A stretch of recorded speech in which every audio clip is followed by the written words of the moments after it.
On the morning of February 7, 2016, Zuar B. Huda, a director at Bangladesh Bank, stepped out of the elevator onto the 10th floor. Without hesitation, he made his way into the building's most secure area, his mind consumed by a persistent issue that had troubled his team for days: the printer. But this wasn't just any printer, it was an automated device integrated with the bank's internal systems. Its job was to continuously generate printed records of transaction data in real time 24/7. It was a critical component of the bank's operations. And yet, for the past 2 days, it had mysteriously stopped working. When it finally powered back on, an overwhelming backlog of reports began spewing out, and it quickly became clear something was terribly wrong. Among the printouts were instructions for massive fund transfers, orders that had already reached the Federal Reserve Bank of New York. Alarms rang out as employees tried to intervene, but the damage had likely already been done. Bangladesh had just been robbed, and the amount lost was almost unimaginable. Rewind to January 2015, more than a year before the heist. That's when the breach began. A seemingly innocuous email landed in the inboxes of several bank employees. It looked like a harmless job application, complete with a zip file attachment. But embedded inside that file was malware, carefully disguised and deadly to the bank's systems. One by one, unsuspecting employees opened the file. With each click, the hackers gained more control. The malicious code spread like wildfire through the internal network. But this wasn't ordinary malware. It was highly advanced, tailor-made for a major operation. It established encrypted backdoors, allowing the attackers to map out the infrastructure and communicate securely within the bank's system. For the next 12 months, the hackers monitored internal processes. They watched, learned, and plotted. They discovered that Bangladesh Bank used SWIFT, the Society for Worldwide Interbank Financial Telecommunication, a trusted global network used by banks to send secure payment instructions.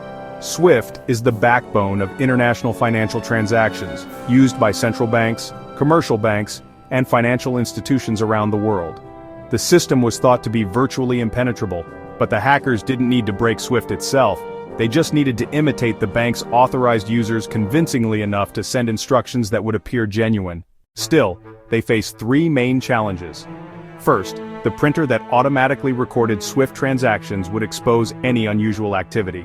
Second, they needed to flawlessly impersonate Bangladesh Bank's digital identity within the SWIFT network so that the Federal Reserve wouldn't suspect fraud. And third, while Bangladesh Bank didn't hold massive cash reserves itself, it acted as a custodian for billions of US dollars stored at the New York Fed, money the hackers wanted to tap into. But why target Bangladesh Bank? The reason was straightforward. Though Bangladesh's economy was growing rapidly, it was still classified as a developing nation.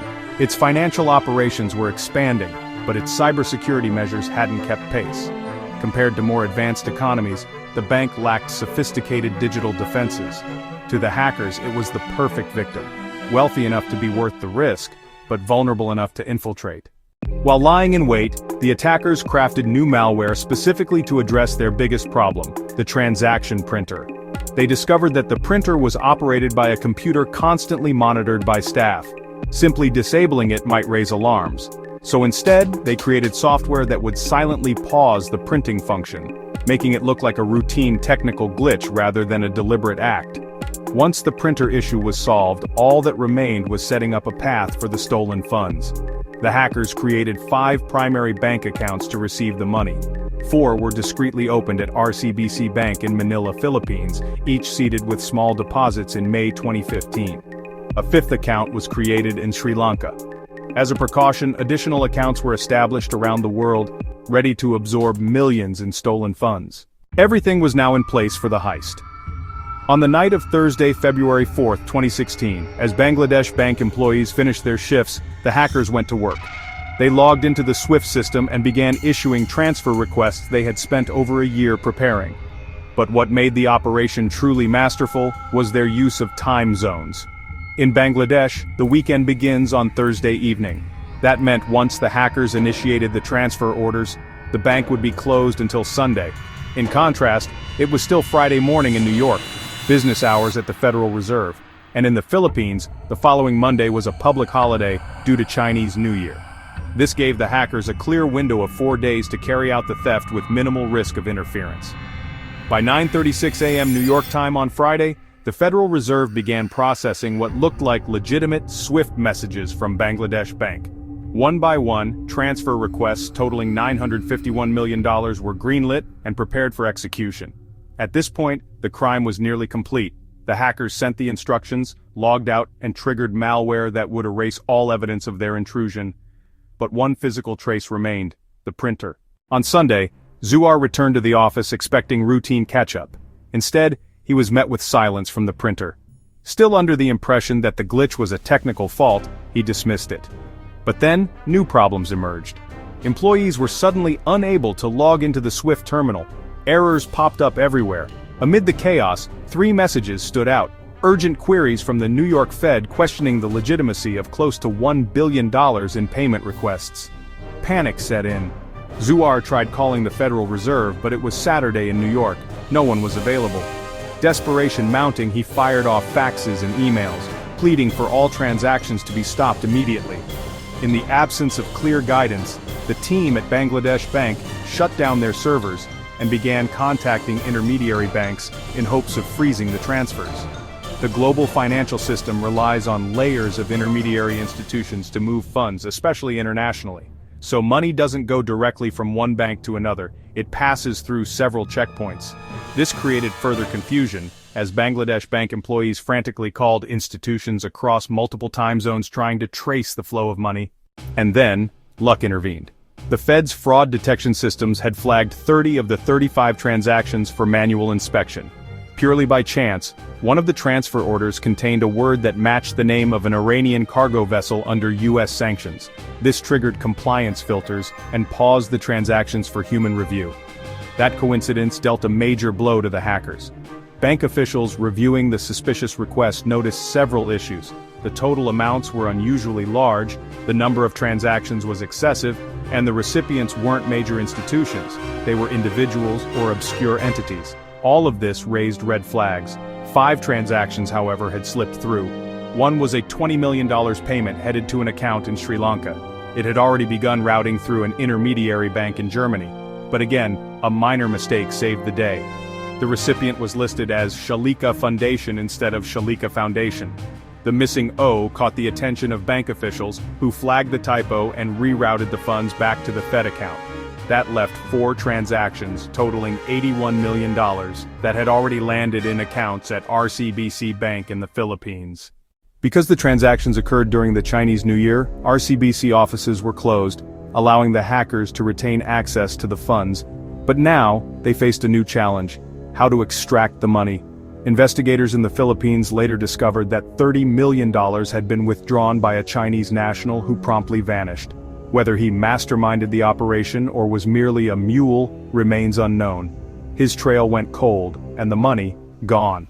That still left $51 million. The hackers turned to casinos. They funneled the remaining funds into 2 major gambling venues, Solaire Casino and Midas Casino in Manila. At the time, casinos in the Philippines weren't subject to strict anti-money laundering laws, making them ideal for cleaning dirty money. While it's unclear how the money was transferred, it likely wasn't in physical cash. High rollers often link their bank accounts to casino accounts, enabling large transactions without suspicion. Once inside the casinos, the hackers didn't just walk away with the money. That would be too risky. Instead, they requested private VIP rooms, known as junkets, where they could gamble in peace. They pledged to spend millions at the tables. Their game of choice? Baccarat, a game where players often recover up to 90% of their money, making it ideal for laundering. So they played, and waited. Meanwhile, law enforcement from Bangladesh, the US, and the Philippines scrambled to locate the stolen money. But it was already too late. After laundering the funds, the hackers converted their chips into cash, slipped away, and boarded flights to Macau, China's special administrative gambling zone. From there, their digital and physical trail went dark. In total, they successfully extracted $81 million, one of the largest cyberbank heists in history. But who was behind it? Despite their efforts to erase evidence, cybersecurity experts were able to analyze the malware and trace its origins. The coding, tactics, and tools bore a striking resemblance to previous attacks attributed to a state-backed North Korean group. That group became known as the Lazarus Group, a notorious hacking collective operating on behalf of the North Korean regime. Nation-states don't typically engage in cybercrime for profit. But in North Korea's case, the motive was clear. In 2013, heavy sanctions restricted its access to international banking and trade. Facing financial isolation, Pyongyang turned to cybercrime as a means of generating revenue. According to the FBI, Lazarus had been involved in numerous attacks on financial institutions. Estimates suggest they attempted to steal as much as $1.2 billion globally, successfully obtaining about $122 million. Their biggest single hit, the $81 million stolen from Bangladesh Bank.